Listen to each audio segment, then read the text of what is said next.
Queridos irmãos, a paz do Senhor Jesus.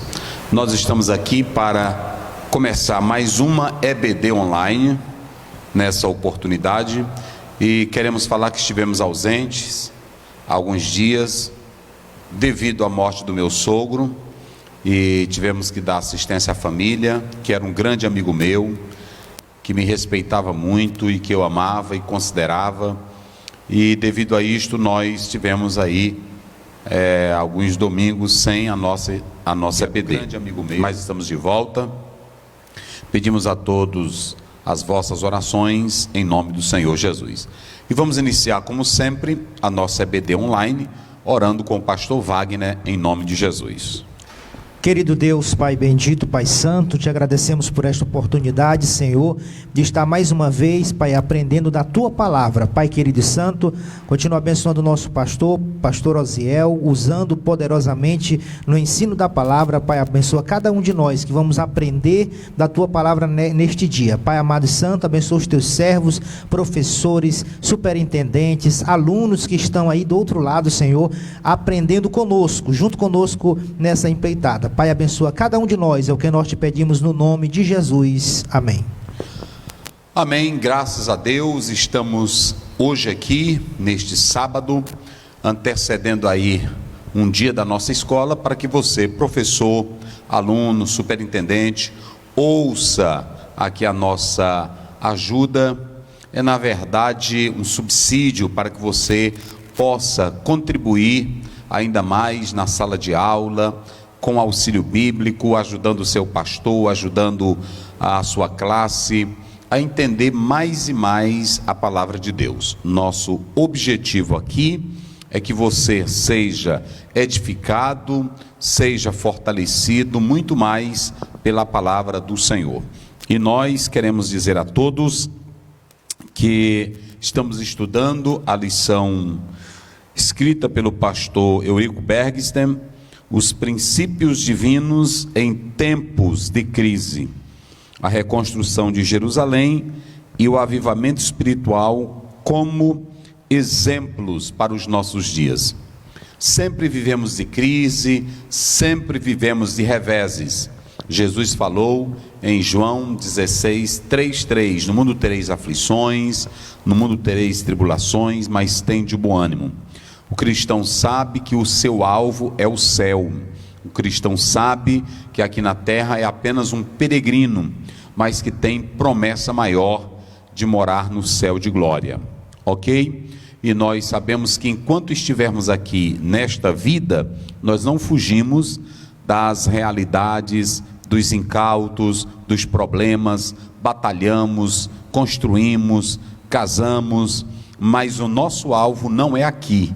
O nosso alvo é o céu. E enquanto estivermos aqui, nesse corpo mortal, estamos sujeitos a lutas, a embates, a desafios, e isso faz parte desta vida, ok? E a lição, ela mostra isso para nós. A lição de hoje, ela, como sempre, ela segue aí 4 pontos, ok? Primeiro ponto, o tema é: as causas da desunião devem ser eliminadas, ok? O autor, ele usa até o Salmo 133, primeiro, Hinnematovumanai, Shevetahim Gamiahat. Ele está dizendo: ó, como é bom e agradável. Nós temos a palavra Tov, que é a palavra bom. Tov é bom. E você tem a palavra agradável. Essa palavra agradável fala de algo suave, fala de algo meigo, algo manso. Então perceba que esse salmo ele fala forte para nós. Ó, quão bom e quão suave é. Bom e suave. É amabilíssimo. Além de bom, nós temos essa expressão amabilíssimo, agradável, que nós vivamos em união. Então, ele prefacia a lição com essa citação bíblica: as causas da desunião devem ser eliminadas. Interessante que essa temática, ela não está dizendo que não há momentos de desunião, de conflitos na igreja. Não é para acontecer, não é para ter, mas quando isso surgir, de imediato, isso deve ser eliminado, porque o Senhor Jesus, Ele não morreu para criar partidos, grupos, divisões. Paulo deixa isso muito claro no capítulo 1, quando escreve aos Coríntios, capítulo 11, quando ele vai tratar acerca da Santa Ceia, ele fala até daquele momento do agape, do culto do amor, e muitos crentes ali estavam criando divisões, estavam criando contendas, e Paulo diz que não foi para isto que Cristo morreu. Interessante que nesse capítulo 11, Paulo diz assim: vocês se ajuntam não para o melhor, mas para o pior. Então perceba que podem às vezes surgirem desuniões, desavenças, contendas, mas o verdadeiro salvo em Cristo, ele sabe que o melhor, o tov, o agradável, o naim, o maravilhoso, o prazeroso é vivermos em união. Deus não nos chamou para isso, viver em desunião. Ele nos chamou para a união. Está lá em 1 Coríntios 1:9. Para a união foi que Cristo nos chamou. É impossível, escutem, queridos, o que eu vou dizer aqui. É impossível. Lê bem aí, pastor Wagner. 1 João 1:7. Depois lê o verso 8. É impossível um cristão chamado para a paz, lavado pelo sangue de Jesus, que tem uma mente transformada, que tem a mente de Cristo, como está em 1 Coríntios 2:16, Romanos 12:2, é impossível ele viver criando para o corpo de Cristo desunião. Como é que diz? Mas se andarmos na luz... Olha, preste bem atenção, você vê o se como condição, se andarmos na luz... Como ele na luz está. Como ele na luz está. Temos comunhão uns com os outros. Temos comunhão com os outros. E o sangue de Jesus Cristo, seu Filho, nos purifica de todo pecado. Então essa luz aí é a santidade de Cristo. Se andarmos na santidade de Cristo, nós temos comunhão uns com os outros. Ok? Então perceba que eu só posso ter comunhão uns com os outros, eu só posso ter santidade se primeiro eu andar nessa luz maior, que é a santidade, que é Jesus Cristo. Então, primeiro nós vamos começar com isso. O primeiro ponto da lição, a união caracterizava os judeus libertos do cativeiro. Interessante que o pastor Eurico Bergsten, ele mostra que agora esse povo que voltou do cativeiro, eles tinham algo para evidenciar a causa da união deles. Você pode logo observar aí, no ponto 1, que eu vou apresentar aqui.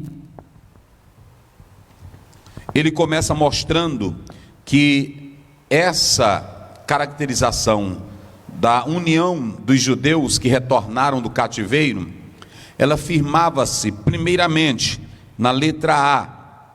Eles serviam um único Deus, ou seja, confessavam só Deus. Percebam que na letra B, você tem aí que todos viveram um momento glorioso dado por Ciro. Primeiramente você tem Deus agindo, Deus trazendo-os de volta, Deus dando a oportunidade deles levantarem o altar, reconstruírem o templo, firmarem as muralhas e também de viverem debaixo dessa bênção de Ciro, ok? Então percebam que vocês podem observar que havia uma base para essa união.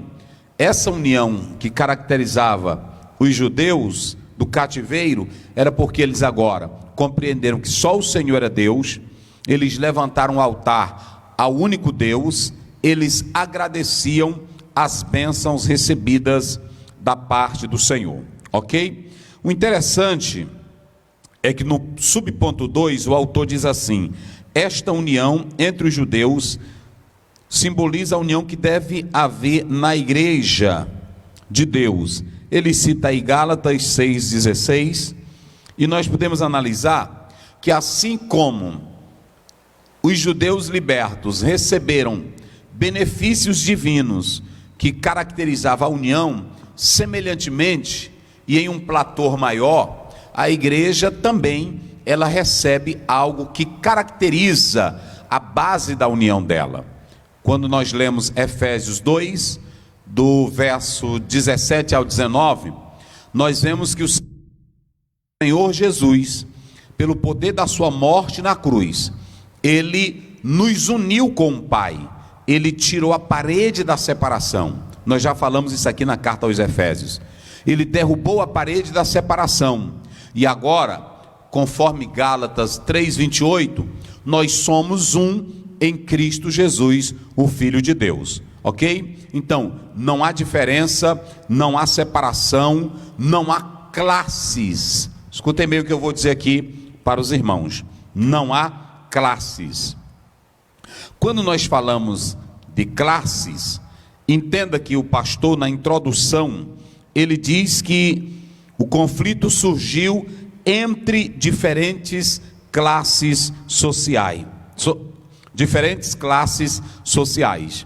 Se vocês analisarem os 3 teóricos que abordam sobre o aspecto sociológico da existência humana, Émile Durkheim, quando você olha para ele, ele tratava sobre os fatos sociais. Ele tem esse olhar para o aspecto da relação humana como essa questão do fato social. Quando você vai, por exemplo, para o próprio Max Weber, já é diferente. Ele procura tratar sobre a questão da ação social.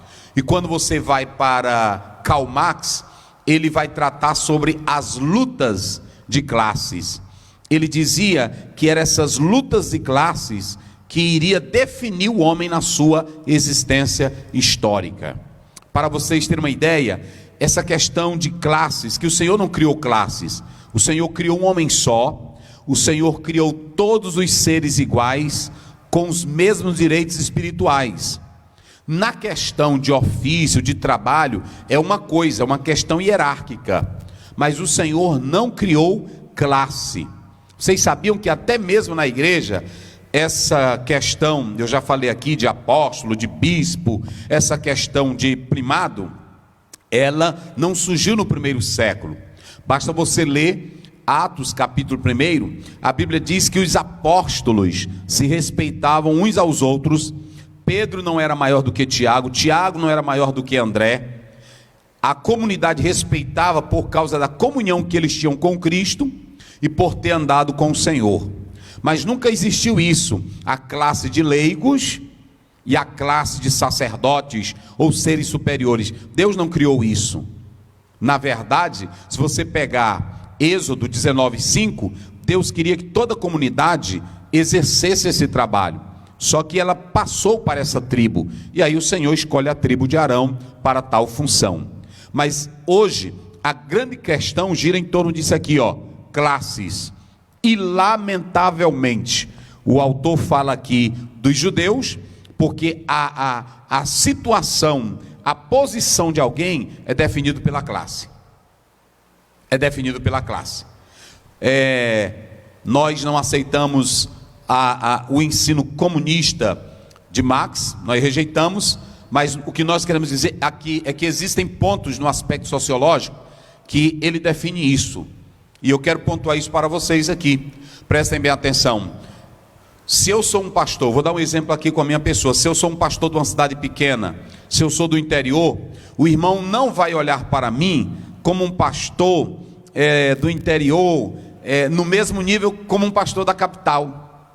Entenderam? A minha situação, no meu contexto social, determina realmente a minha posição.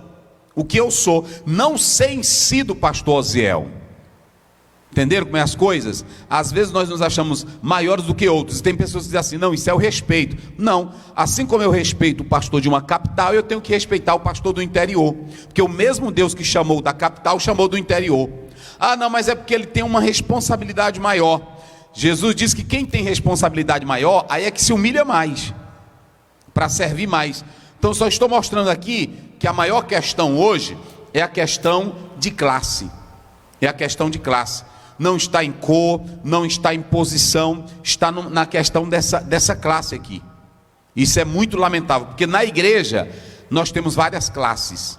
Grupinhos que são criados, partidos que são criados e que trazem situações calamitosas para o povo de Deus. E é isso que nós vamos analisar. Por que eu quero pontuar isso aqui? Primeiro, vou colocar aqui, ó, letra A. As famílias. Nos dias de Neemias, haviam 3 classes de família. Se você ler, vamos ler aí, pastor Wagner, verso 1 do capítulo 5 de Neemias. Vamos lá.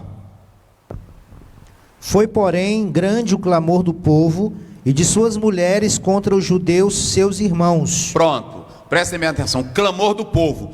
Esses primeiros que clamaram eram as famílias que não tinham nada. Eram as famílias pobres, não possuíam terras, não tinham onde morar. Então, era essa família pobre, necessitada, que vai clamar a Neemias. Então, eu vou colocar aqui, ó. Primeiro, não tinham nada, ok? Não tinham nada. A segunda família, que é a segunda classe, é a que possuía terra.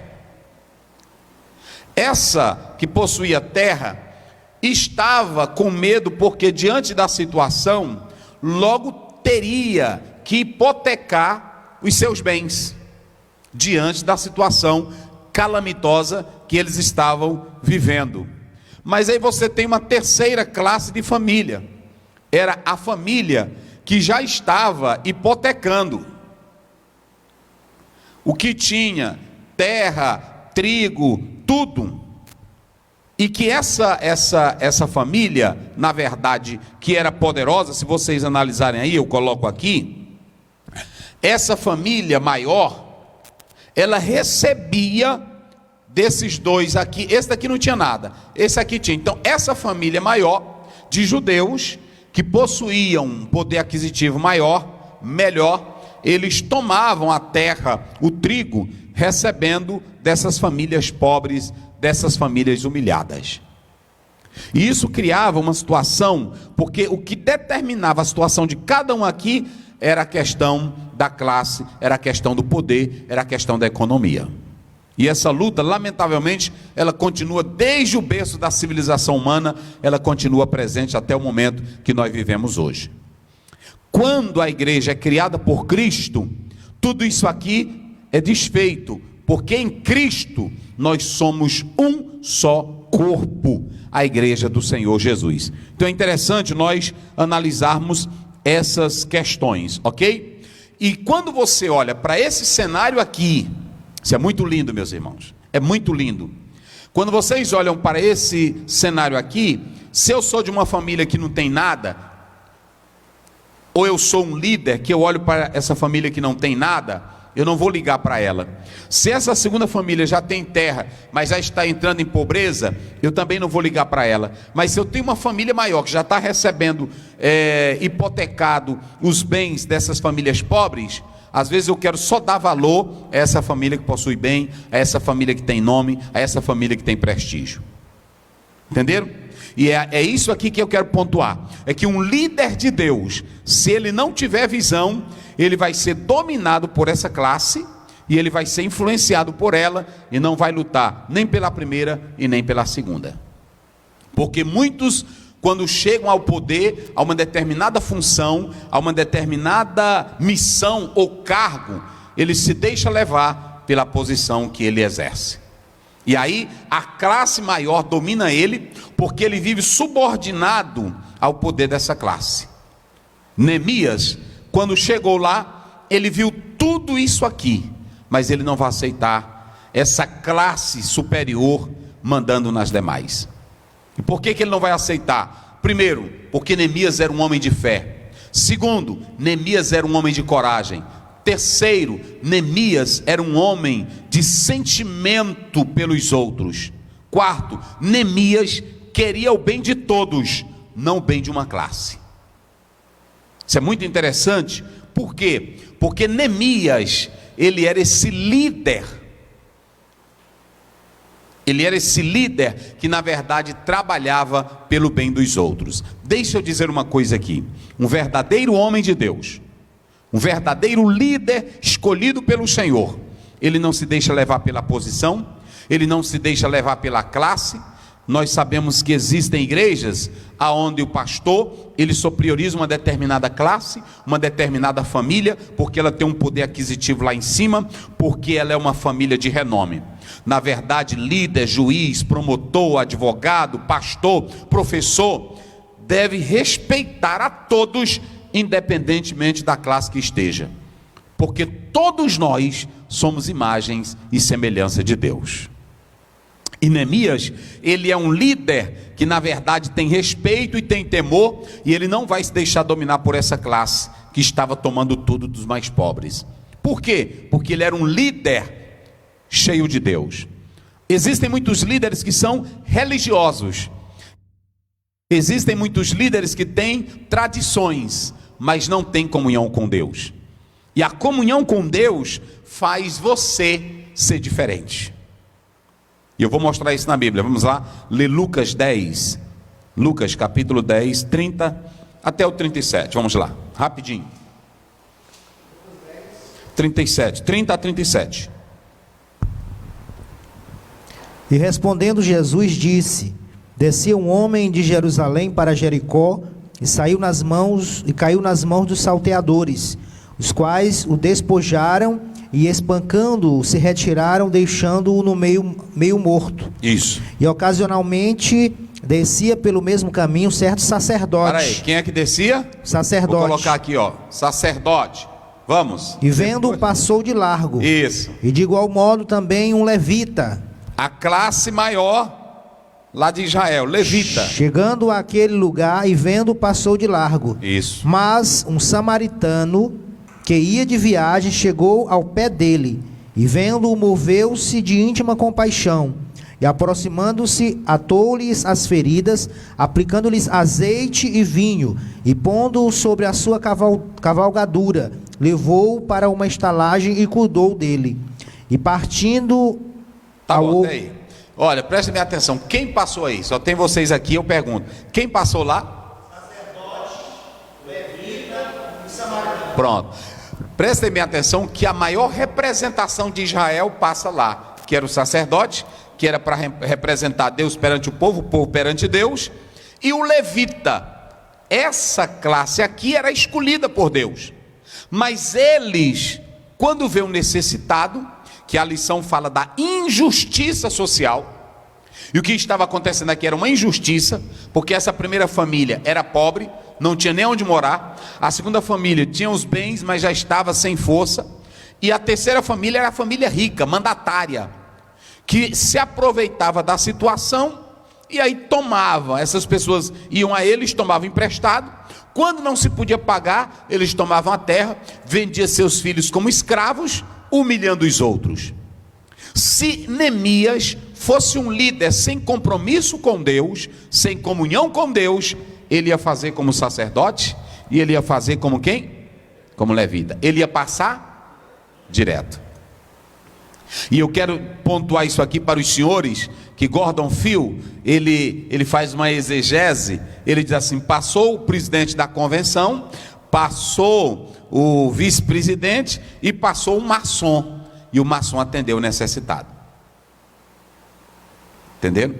A grande questão é que às vezes eu sou bom para pregar, sou bom para liderar, sou bom para fazer sermões, bom para escrever livros, mas eu não sou bom para lutar pelas causas sociais. Eu desprezo o lado social, eu sou levado pelas classes. O que me interessa é o grupo maior, é o capitalismo. O que me interessa é a riqueza, é o poder. Jesus, ele ataca o templo, porque o templo nos seus dias era uma fonte capitalista. Os pobres, os necessitados, eram deixados de lado. E aqui, olha quem passa de largo: o sacerdote que conhecia a lei. Olha quem passa de lado: o levita que conhecia a lei. E Esdras, ele conhecia a lei e sabia que essa família maior, poderosa, escravizar os menores, era antibíblico, era anti-lei. Vamos ler bem aí, Êxodo 21, só para a gente ter uma ideia. 21, verso 2 e 11.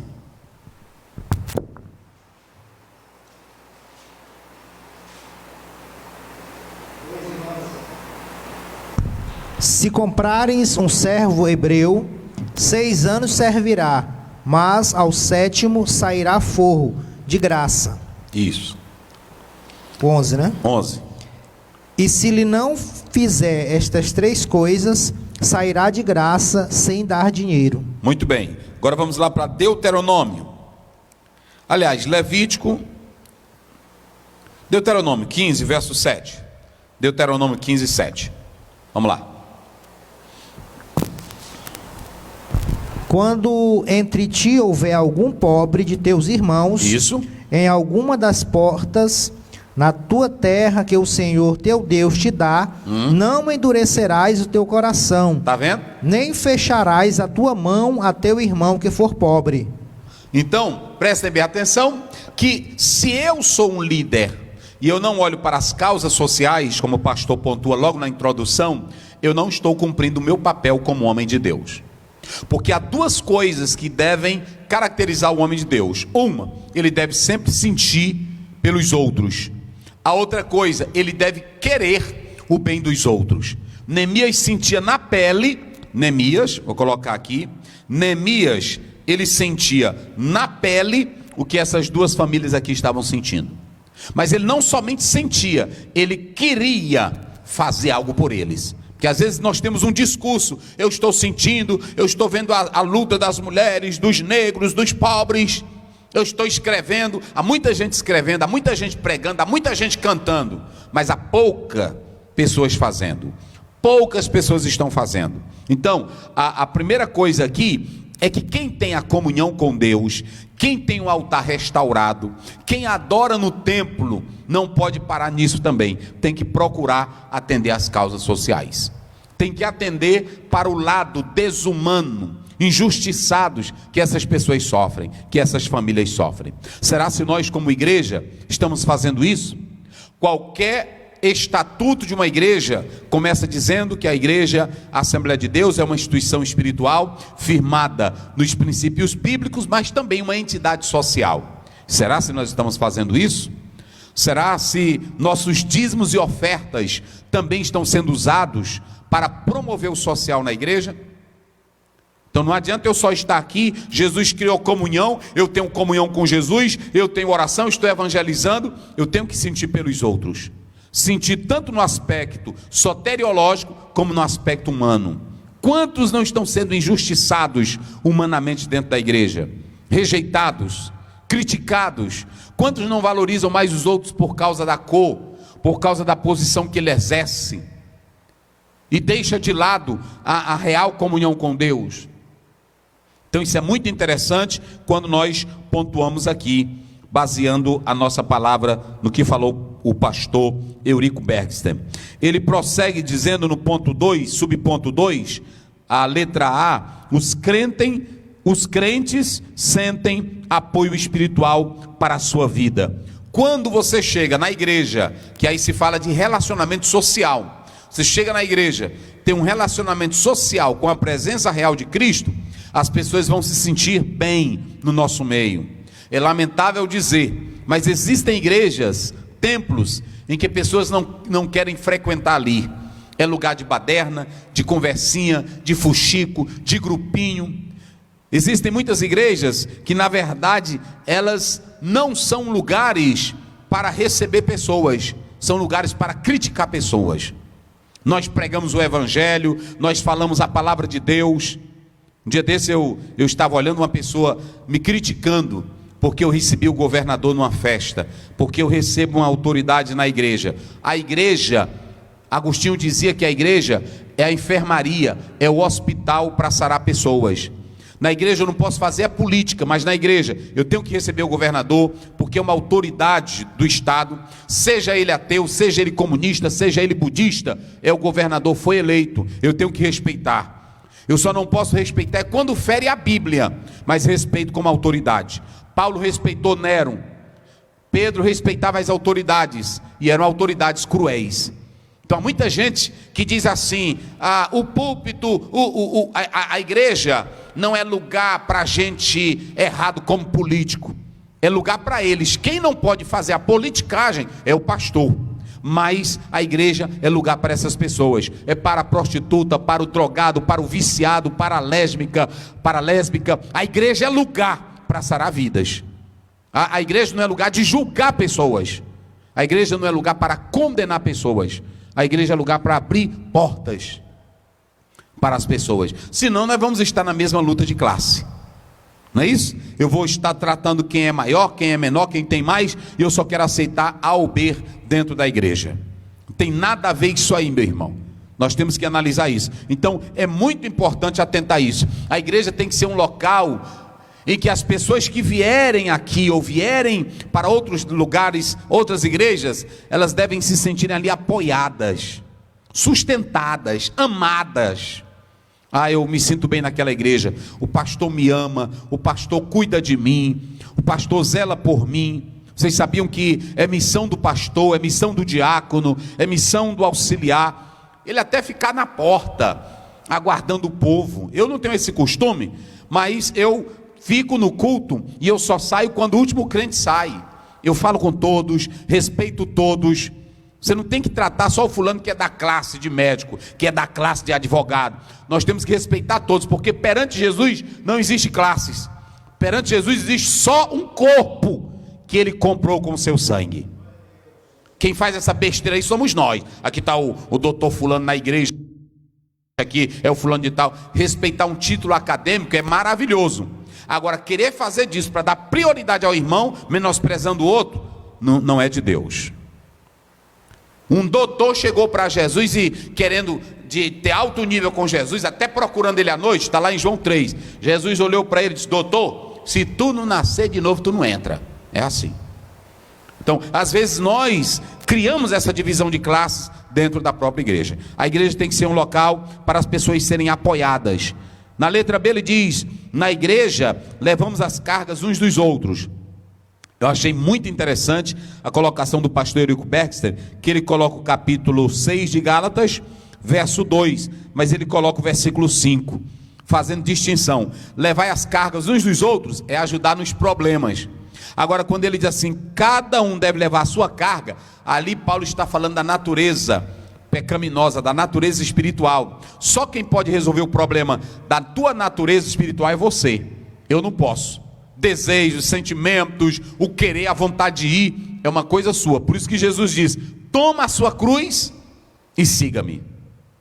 Na questão de um problema, de uma necessidade, eu posso te ajudar, mas na questão espiritual, você mesmo, meu irmão, é quem deve se decidir.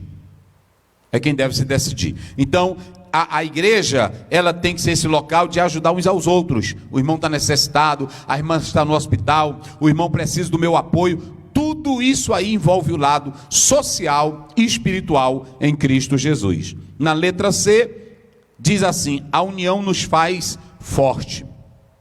O interessante é que quanto mais a igreja está unida, mais ela é vitoriosa.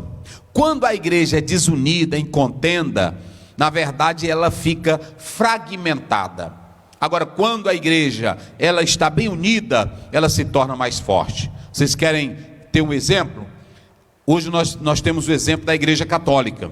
A igreja católica, só para vocês terem uma análise, ela só tem um papa, é o geral, ok? É geral. E aí vocês podem observar que lá tem divisão, lá tem contenda, mas eles são mais unidos do que nós, no sentido eclesiástico.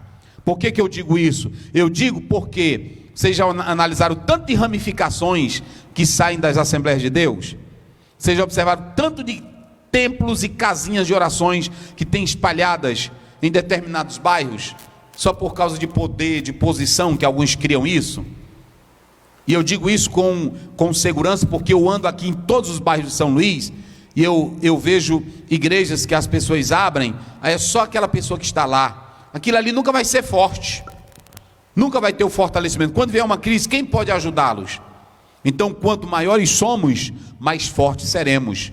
Quando a igreja está unida, os crentes, os pastores, a liderança, mais forte ela se torna. Quanto mais fragmentação, mais fraca ela fica. Um exemplo bem claro disso está lá em Eclesiastes 4. Salomão diz que um cordão de uma perna só facilmente se quebra. Agora, faça 2 dobras, 3, 4. Isso é bíblico, gente. Já imaginaram a igreja Assembleia de Deus toda unida?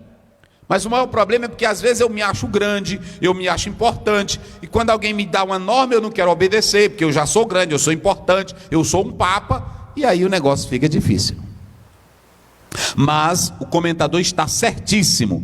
A letra D, uma igreja que vive em comunhão, tem um testemunho maravilhoso. Qual é o maior emblema de uma igreja? Eu li de um certo teólogo, me fugiu agora o nome dele.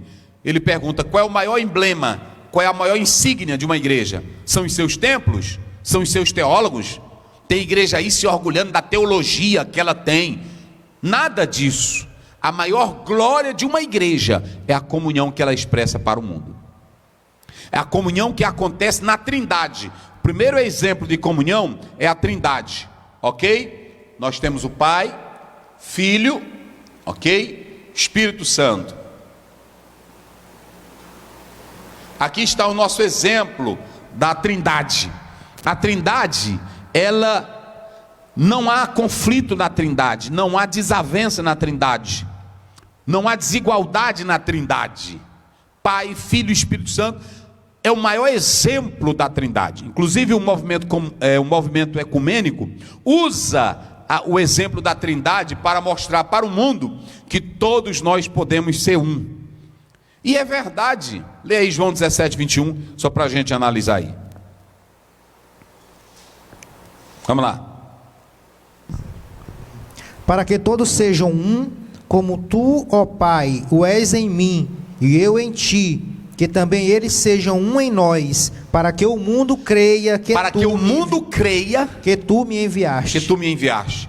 Eu vou falar algo interessante aqui. Será se a comunidade ou o bairro que você mora vai acreditar no evangelho que você prega, no evangelho que eu prego, quando vê briga nas nossas comunidades, nas nossas igrejas? Será se uma pessoa vai acreditar no evangelho que eu prego, do Cristo da cruz, quando vê briga de pastores em convenções por cargo, posição, liderança? Me digam isso.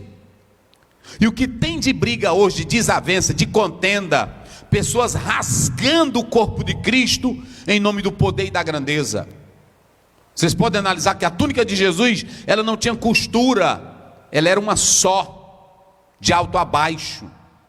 A igreja do Senhor não pode ter costuras, ela tem que ser pura, e o mundo tem que olhar para nós, para um testemunho vivo da nossa comunhão, da nossa unidade. Um dos pais da igreja falava que as pessoas não crentes, quando olhavam para os crentes primitivos, diziam, vejam como se amam, vejam como são unidos. E hoje, o que é que nós estamos sendo? Como é que o mundo vai crer em nós? Essa igreja ali era da Assembleia de Deus, mas o pastor dali, ele abriu outra igreja, brigou com o presidente brigou com ele, brigaram com o irmão fulano de tal. Quem é que vai crer nisso? E ainda tem crente dizendo assim, essas coisas acontecem, nós somos humanos, está tudo errado. Acontece é porque tu não é crente. Aonde há comunhão, aonde há fé, Pedro nos ensinou que é melhor perder do que ganhar. Esse desejo, esse sentimento de grandeza, de superioridade acontece porque você ainda está na carne.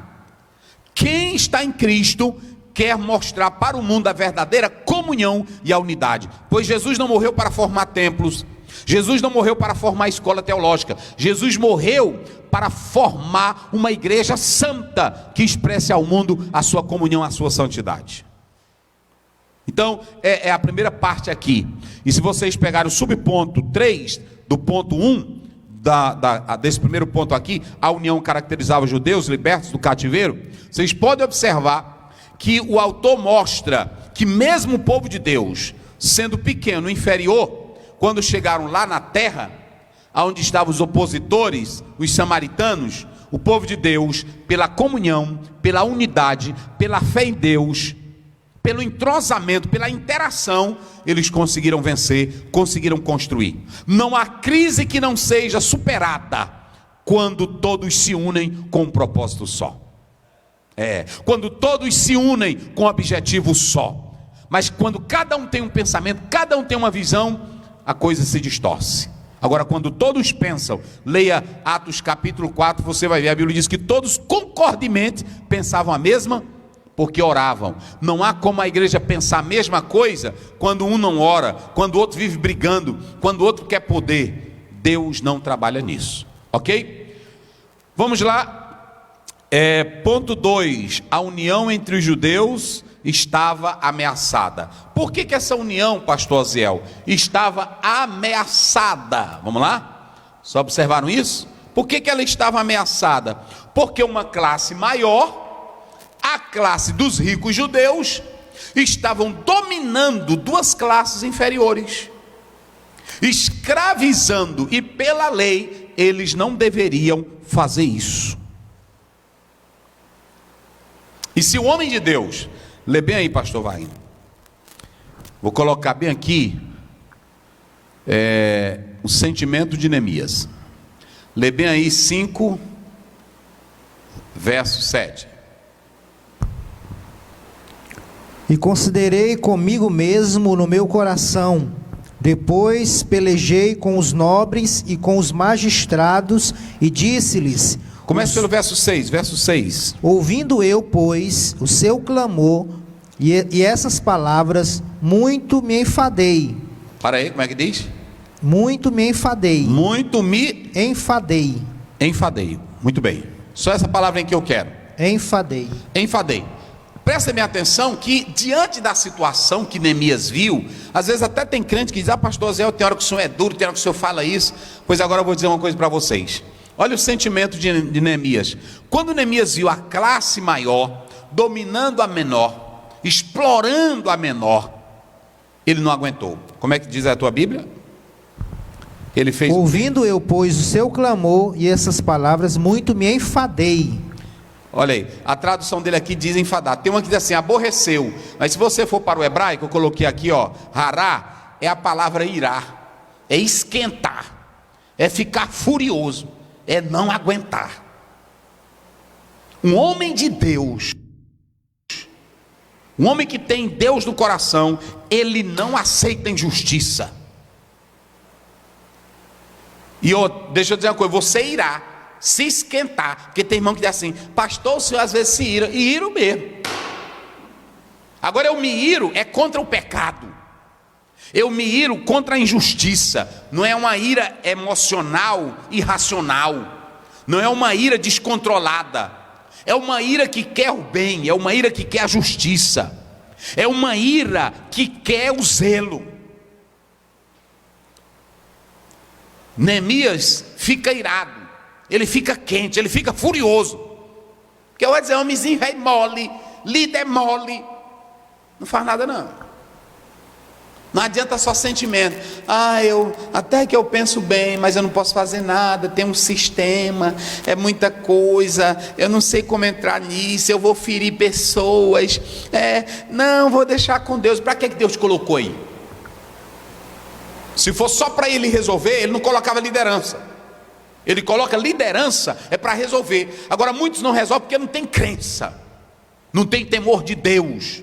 E aqui, observem bem esse hará, quer dizer ficar irado, esquentado, mas é para agir contra o pecado, contra o mal, contra a injustiça. Tem coisa errada na igreja, se ire para colocar a coisa certa. Jesus era bom? Era cheio de amor? Era. Ele não pegou o chicote? Ele não expulsou o povo do templo? É assim. A ira aqui de Neemias era uma ira contra as coisas erradas.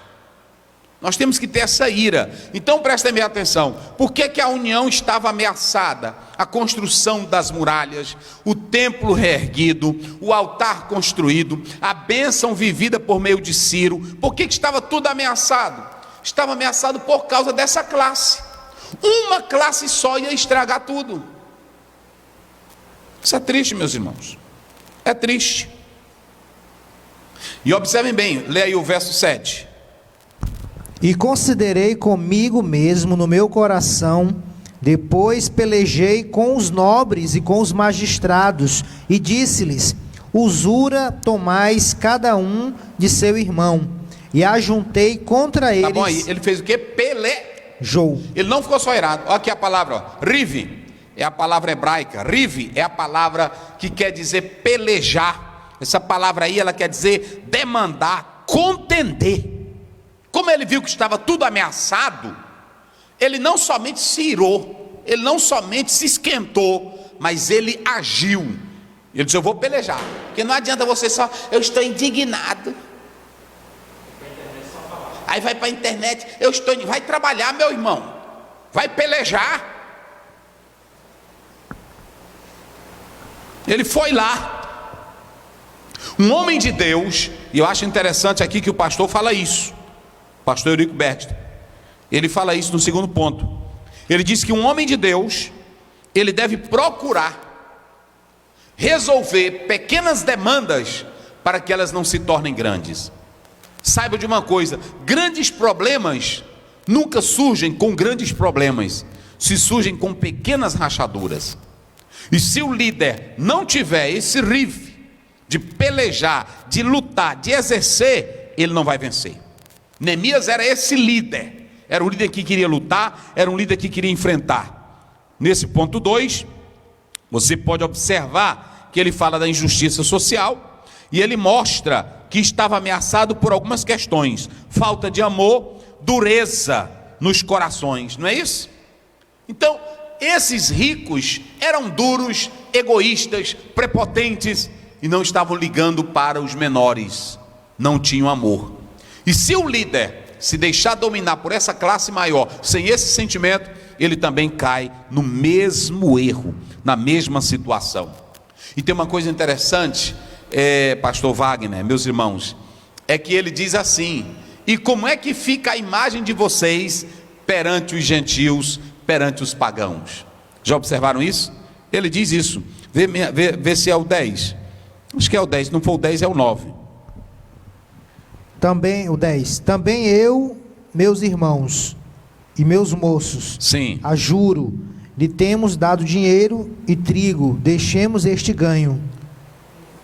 Como é que ele diz? Leia de novo. Acho que é o 9. É o 9, é o 9. Disse mais: não é bom o que fazeis. Isso. Porventura não devias andar no temor do nosso Deus, tá vendo? Por causa do opróbrio dos gentios, os nossos inimigos? Tá vendo?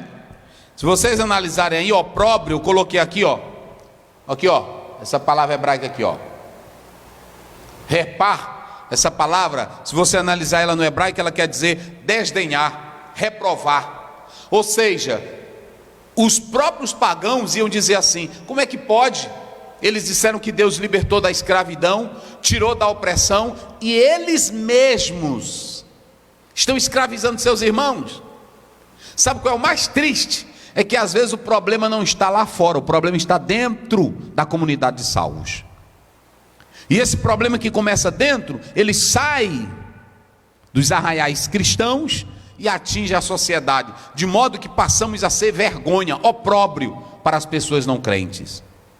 Isso é triste, isso é lamentável, isso é lamentável. Lê bem em Romanos 2:24, só para a gente fechar aqui.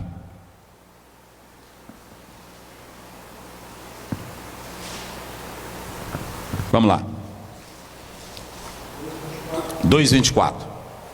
Porque como está escrito, o nome de Deus é blasfemado entre os gentios por causa de vós. Olha aí, o nome de Deus é blasfemado entre os gentios. Por causa de quem? De vós. De vós.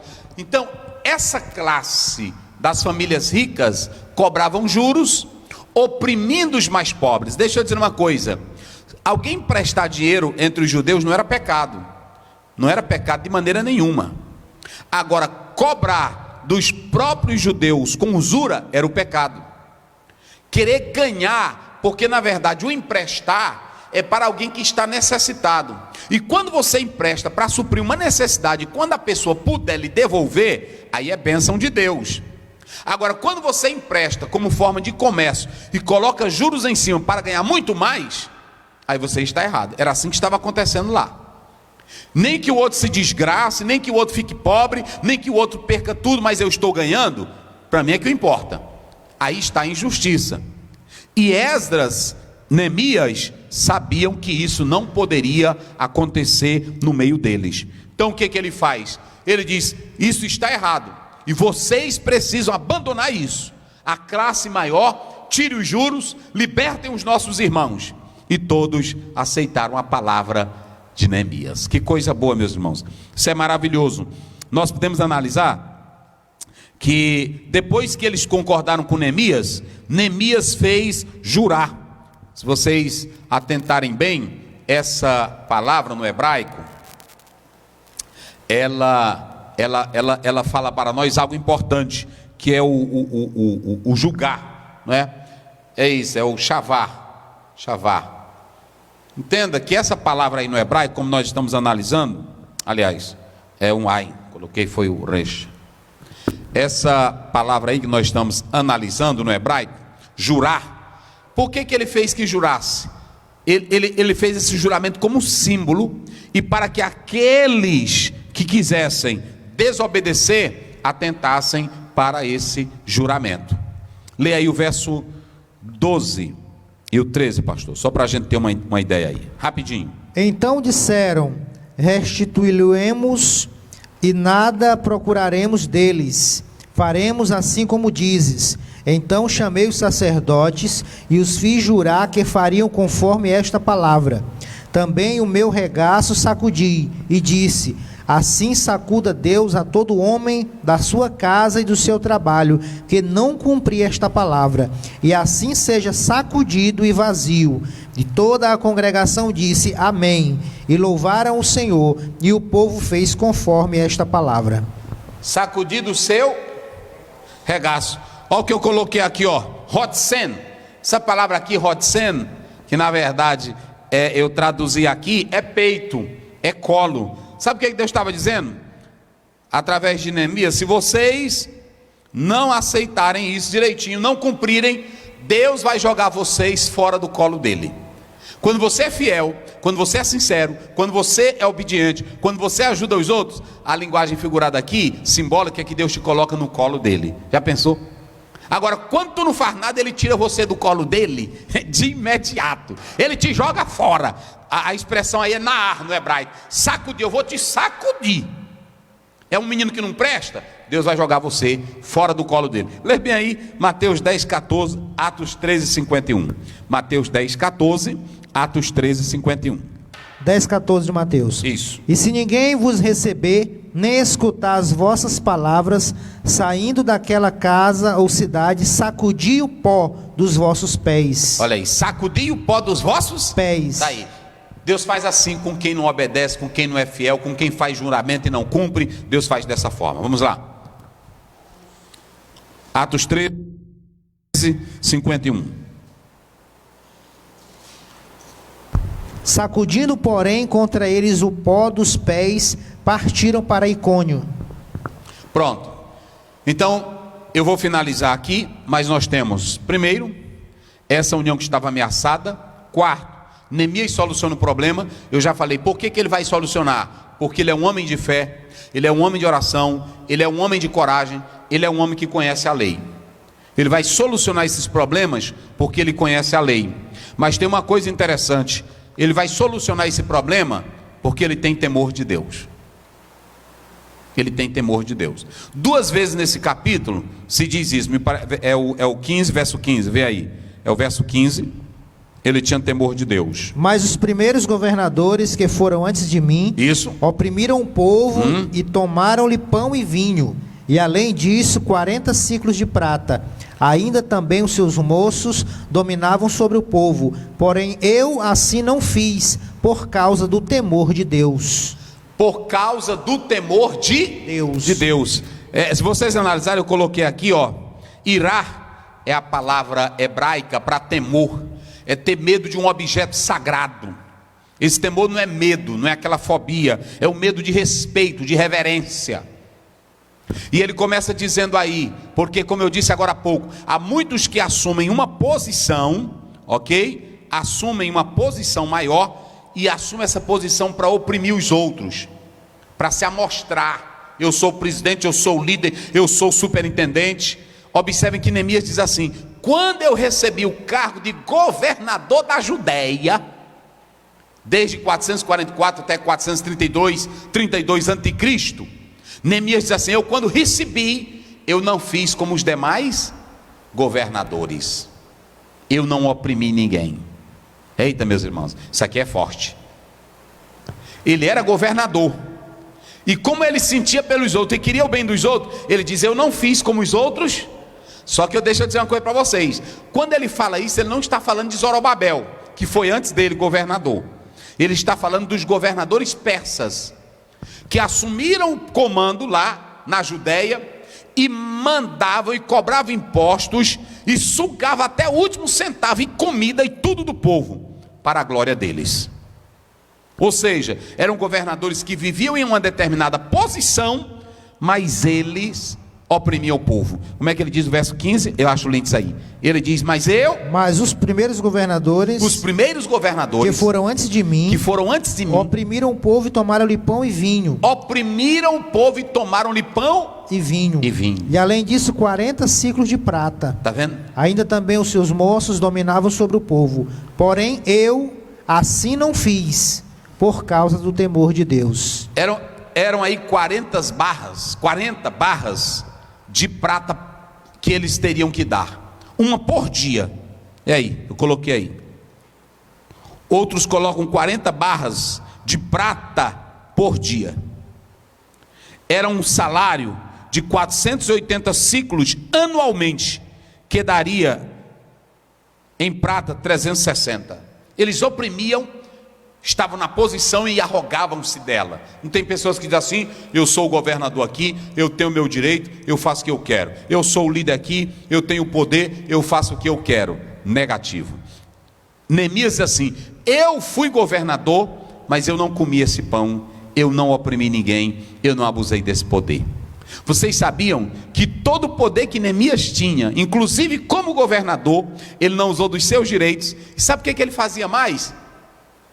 Se vocês analisarem o próprio texto bíblico, tinha 150 judeus que não tinham onde morar, que não tinha casa, e tinha ainda os magistrados. Sabe o que ele fazia? Qual é o que diz? Lê. Também 150 homens dos judeus e dos magistrados, e os que vinham a nós, dentre as gentes que estão à roda de nós, isso, se punham à minha mesa. Na mesa dele. E o que se preparava para cada dia era um boi e 6 ovelhas escolhidas, também aves se me preparavam, e de 10 em 10 dias de todo o vinho muitíssimo, e nem por isso exigia o pão do governador, porquanto a servidão deste povo era grande. Vocês estão vendo aqui? Esse homem, além dele não abusar do direito dele como governador, ele gastava era o dele. Ele gastava o dele, tudo que ele tinha ele gastava sustentando os outros, porque ele não queria ver ninguém na pobreza. Olha, eu vou dizer aqui, um homem de Deus, que diz que é homem de Deus, e usa a posição dele, usa a igreja para se enricar, usa um poder para crescer, usa dinheiro de igreja para ser famoso. Deus não está nisso. O verdadeiro homem de Deus, ele doa o que ele tem para ajudar os outros. Isso é muito sério. Esse aí, ele disse assim: olha, eu dei do meu. E é lindo quando ele diz assim: Senhor, lembra-te de mim. Né? Como é que diz? Oh, coisa linda. Lembra-te de mim, eu estou fazendo isso, Pai. Lembra-te de mim para bem, ó meu Deus. Está vendo? E de tudo quanto fiz a este povo. Hoje, irmão, tem líderes, e eu estou dizendo isso aí para correção da igreja, para correção nossa. Tem deles que ganham bons salários, mas ainda anda atrás do governador, anda atrás do prefeito. Ele quer posição disso, ele quer posição daquilo, ganha bem da igreja, ainda quer do estado, ainda diz assim: mas eu estou em outra profissão, eu sou como um professor, mas o professor não está sendo pastor. Eu sou como um advogado, o advogado não está sendo pastor. Além de você ganhar da igreja, tu ainda quer o pão do governador e quer de modo infiel. Eu não quero o pão do governador Sabe por quê? Nem do presidente, porque Deus já me chamou, foi para a obra. O pão que vai me sustentar é o pão da obra de Deus, é o pão da igreja. Ele disse: eu não abusei desse poder, lembra-te de mim, Senhor. E tu queres saber mais? Além dele não abusar, ele ainda enchia a casa e sustentava o povo. Será que nós estamos fazendo isso? Olha aqui, ó, Neemias soluciona. Quem vai solucionar o problema não é só o homem usando os outros, ele usa o poder que ele tem, a riqueza dele, para ajudar os outros. Eita, negócio sério. Aí tem gente que pode falar de mim, só que eu estou falando aqui é a Bíblia. É a Bíblia. Se você se zangar, se zangue com a Bíblia. Ele é quem está dizendo aí, não sou eu não. Eu não comi o pão do governador. E aí aqueles que trabalham, o nomezinho está lá na prefeitura, só o nome, e não trabalha. E aí tem da igreja, e tem da prefeitura, e tem do governo, e tem não sei de quê.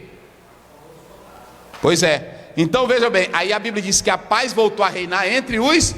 Voltou porque tinha homem de Deus na frente, tinha homem de caráter. E eu vou te dizer aqui uma coisa, meu querido líder, meu querido irmão, minha querida irmã, se tu fores fiel, como esse homem, lê bem aí Hebreus 6:10. Eita, e eu finalizo aí.